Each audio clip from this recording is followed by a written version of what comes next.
नमस्कार दोस्तों, स्वागत मेरे चैनल में आप लोगों का। तो मेरे जितने बड़े भाई बहन और माता पिता हैं मैं उनको प्रणाम करना चाहती हूँ। और मैं आप लोगों की बहुत ही प्यारा बना के सुना रही हूँ। मेरा गाना अच्छा लगे तो वीडियो को लाइक शेयर सब्सक्राइब जरूर करें और प्लीज मेरे चैनल को ज्यादा ज्यादा सपोर्ट करें। धन्यवाद।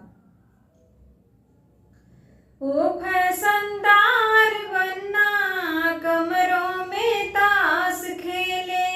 ओ फैशनदार बनना, कमरों में ताश खेले।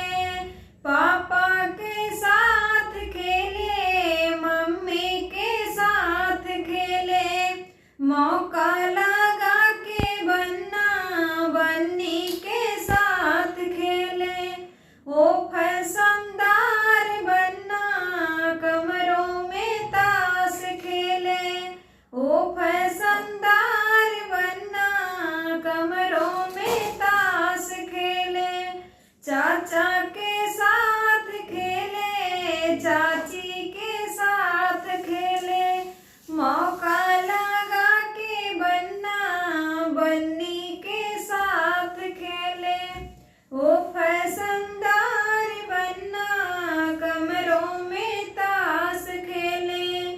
ओ फैशनदार बनना, कमरों में ताश खेले।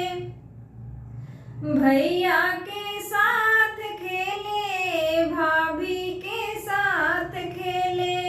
भैया के साथ खेले, भाभी के साथ खेले। मौका